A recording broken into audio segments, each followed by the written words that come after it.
बॉलीवुड में हमारे हीरोज की फिल्में चल नहीं रही और महेश बाबू का स्टारडम है कि थम नहीं रहा। जय महेशमते। हमारे यहाँ के एक्टर्स एक दूसरे के रिकॉर्ड्स तोड़ नहीं पा रहे हैं और महेश बाबू खुद ही बनाए हुए रिकॉर्ड्स खुद तोड़ रहे हैं, वो भी अपनी नई पुरानी फिल्मों को अपने ही बर्थडे पे रिलीज करके। महेश बाबू की 23 साल पहले आई मुरारी रीमास्टर करके फिर से थिएटर्स पे रिलीज होने जा रही है और उसे देखने इतने फैंस आ रहे हैं जितने फैंस बॉलीवुड की फिल्में पैसे लेके देखने भी नहीं आते।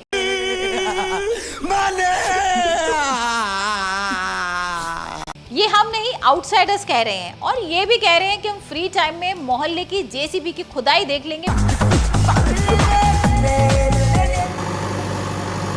पर बॉलीवुड की फिल्में नहीं देखेंगे। महेश बाबू की साल 2001 में आई romantic drama film Murari Mahesh Babu के बर्थडे के दिन 9 अगस्त को रिलीज होने जा रही है। फिल्म का क्रेज इतना है कि साउथ के एक थिएटर्स में ऑनलाइन प्री बुकिंग खुलते ही सारे टिकट्स ऐसे बिक गई जैसे घर पे बनाए हुए पापड़ हैं। वो तो अच्छा हुआ कि सिर्फ टिकट्स की सेल्स चल रही है, वरना महेश बाबू के फैंस इतने पागल हुए पड़े हैं कि अपने सुपरस्टार के बर्थडे पर महेश बाबू को स्क्रीन में देखने के लिए वो तो थिएटर तक खरीदने को रेडी हैं। बहुत पैसा है मेरे पास, तिजोरियां भर रही हैं, इतना पैसा है कि खत्म ही नहीं हो रहा। फिल्म का इतना क्रेज है कि खुद साउथ की इंडस्ट्री के मेकर्स अपनी नई फिल्म रिलीज करने से डर रहे हैं। कह रहे हैं कि हम अपनी फिल्म किसी नॉन हॉलिडे वाले दिन रिलीज कर लेंगे पर महेश बाबू के बर्थडे के दिन रिलीज नहीं करेंगे। बिल्कुल रिस्क नहीं लेने का। और लोग अगर देखने नहीं आए तो इंडस्ट्री वाले मजाक उड़ाने लगेंगे ये बोलकर कि कैसा हीरो है, महेश बाबू की पुरानी फिल्मों को टक्कर नहीं दे पाया और खुद को फ्यूचर का महेश बाबू कहता है। महेश बाबू की फिल्म मुरारी का क्रेज इतना है कि इंडिया तो इंडिया, ऑस्ट्रेलिया में भी प्री बुकिंग हाउसफुल हो रही है। अब कोई ये नहीं कहेगा कि महेश बाबू के फैंस इंडिया के बाहर नहीं हैं। अब मूवी थिएटर वाले भी डर से मुरारी की बुकिंग खोल नहीं रहे हैं क्योंकि 1 मिनट में बुकिंग फुल हो जा रही है। फिल्म मुरारी 2001 में रिलीज हुई थी जिसमें महेश बाबू के साथ बॉलीवुड एक्ट्रेस सोनाली बेंद्रे भी नजर आई थी। मुरारी फिल्म में महेश बाबू के ग्रेट ग्रैंडफादर प्रकाश राज वो करते हैं जिसके लिए वो फेमस हैं। वो गांव के मंदिर की मूर्ति चुरा के अंग्रेजों के बीच बेच देते हैं, ये सोच के कि अंग्रेज शायद ये लेने इंडिया आए हैं, पर अपने ही लोगों को देवी की मूर्ति चुराने की कोशिश में उनके और उनके पूरे परिवार को श्राप लग जाता है जिसमें कहा जाता है कि उनको परिवार में किसी न किसी लड़के की 48 साल के बाद मौत हो जाएगी।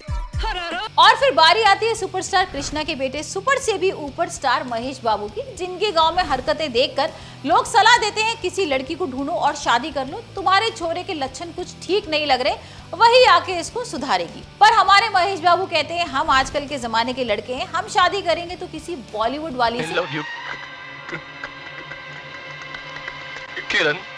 वरना कुंवारे ही ठीक हैं। अब उनकी शादी होने ही वाली होती है तभी उनकी दादी आती है और कहती है मत कर इस लड़की से शादी, मैंने पंडित से इसकी कुंडली दिखाई है, आने वाले टाइम में इस लड़की की बॉलीवुड में एज अ हीरोइन कोई फ्यूचर नहीं है। पर महेश बाबू कहते हैं शादी करूंगा तो इसी से, और इसके लिए मुझे तेलुगु इंडस्ट्री के रीजनल एक्टर से इंडिया का सबसे बड़ा सुपरस्टार ही क्यों ना बनना पड़े। पर हीरोइन के घर वाले कहते हैं कि हम बॉलीवुड वालों का समाज में कोई इज्जत है या नहीं, ऐसे रीजनल एक्टर्स के साथ हमारे बॉलीवुड की हीरोइन शादी करने लगे तो हमारे घर से अर्जुन कपूर और सोनम कपूर की तरह बड़े होकर एक्टर बनने के सपना जो देख रहे हैं उन बच्चों का फ्यूचर क्या होगा। क्या बड़े होकर इतना स्ट्रगल कर पाएंगे कि बिना सपोर्ट के बॉलीवुड के टैलेंटेड एक्टर्स के बीच सरवाइव कर पाएं। फिर महेश बाबू लेने पहुंचते हैं अपने प्यार सोनाली बेंद्रे को और सोनाली बेंद्रे भी बॉलीवुड छोड़कर भागने को रेडी हो जाती हैं। कहती हैं कि भाड़ में गई तुम्हारी फिल्मों के ऑफर, मुझे पता है कि ये लड़का कल सबसे बड़ा सुपरस्टार बनने वाला है और तब तक मैं रियलिटी शो में जज बन के घर चला लूंगी, पर शादी तो महेश बाबू से ही करूंगी। महेश बाबू बॉलीवुड को भेजे हुए गुंडों को पीट देते हैं और अपनी हीरोइन को छुड़ा के ले जाते हैं और बॉलीवुड के फिल्म प्रोडक्शन को कहते हैं बाप को भेज, तेरे बस की बात नहीं। इतने गुंडे तो आजकल हमारी तेलुगु इंडस्ट्री के नए एक्टर्स अपनी पहली फिल्म में पीट डालते हैं। मैं तो फिर भी सुपरस्टार महेश हूँ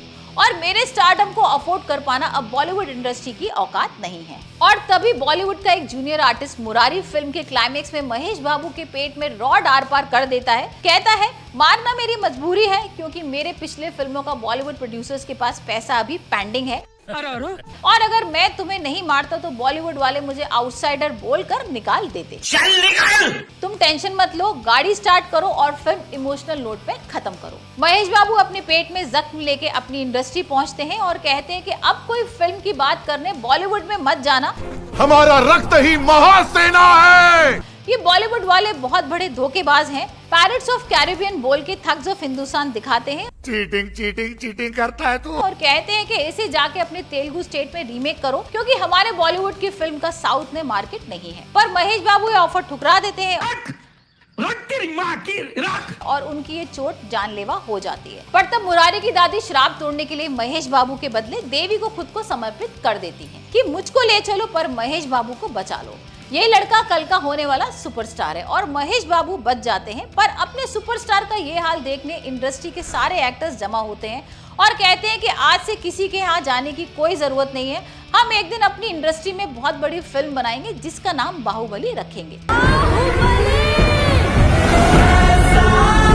फिर देखना ये बॉलीवुड वाले खुद हमारे साथ काम करने के लिए ऑडिशन देने के लिए भी रेडी होंगे। और इस बड़ी फिल्म को बनाने का जिम्मा तेलुगु इंडस्ट्री के डायरेक्टर राजामौली को दिया जाता है और कहा जाता है कि तुम 5 साल का टाइम और प्रभास ले लो और एक ऐसी फिल्म बनाना जिसके लिए खुद बॉलीवुड के प्रोड्यूसर्स हिंदी लैंग्वेज में रिलीज करने के लिए हमारे साथ कोलैबोरेशन करना चाहेंगे। तभी जाके हमारे सुपरस्टार के जख्मों का हिसाब होगा। और जब हमारी तेलुगु इंडस्ट्री एक ऑस्कर जीत के आएगी तब अपने हीरोज को पैन इंडिया सुपरस्टार के नाम से फेमस करेंगे। पहले प्रभास को पैन इंडिया स्टार की तरह स्टैब्लिश कर लेंगे और फिर जब प्रभास 1-2 हजार करोड़ की फिल्में कर लेगा तब तबाही मचाने के लिए हम अपने अल्लू अर्जुन को पुष्पा फर्स्ट और पुष्पा 2 मूवी देके भेजेंगे। पुष्पराज मैं झुकेगा नहीं। इंडिया की सारी ऑडियंस को शिरवली गाने पे डांस करने के लिए। और फिर जब बॉक्स ऑफिस रेडी हो जाएगा 1000 करोड़ के लिए तब हम हमारे सुपरस्टार महेश बाबू की फिल्म उतारेंगे ये बता के कि सोनाली बेंद्रे के साथ तो बस हम तेलुगु इंडस्ट्री में झूठा रूमर्स बना रहे थे। असल में सुपरस्टार महेश बाबू प्यार तो नम्रता शिरोडकर से करते हैं और आज देख लो महेश बाबू ने शादी भी उन्हीं से की है। वो इंडिया के सबसे बड़े सुपरस्टार भी है। महेश बाबू की फिल्म मुरारी का क्रेज कहकर बॉलीवुड को तुमको तुम्हारी फिल्म चलाने के लिए मार्केटिंग प्रमोशन क्या कुछ नहीं करना पड़ता। पर मेरी नई तो नई पुरानी फिल्मों की प्रमोशन भी खुद मेरे फैंस करते हैं बिना पैसे चार्ज किए। आंख खोल के देखो सुपरस्टारडम इसे कहते हैं। वो तो मैं बड़ों की थोड़ी इज्जत करता हूँ इसलिए साल में सिर्फ एक फिल्म करता हूँ वरना अभी तक तो तुम्हारे खुद के बच्चे भी मेरे फैंस होते। बस वेट कर रहा हूँ अपनी नेक्स्ट फिल्म के आने का। तब तक जितने फैंस के आगे हीरो बनना है बन लो क्योंकि जब मैं कदम रखूंगा तब तुम मेरे लिए अपनी कुर्सी छोड़ दोगे और कहोगे वेलकम सर, इंडिया के सबसे बड़े सुपरस्टार की कुर्सी आपका इंतजार कर रही है। एडवांस में हैप्पी बर्थडे महेश बाबू। और भाई ऐसे रिव्यूज के लिए आप जुड़े रहिए रूप्स रिव्यू के साथ। मैं आपसे फिर मिलती हूँ, तब तक के लिए बाय बाय।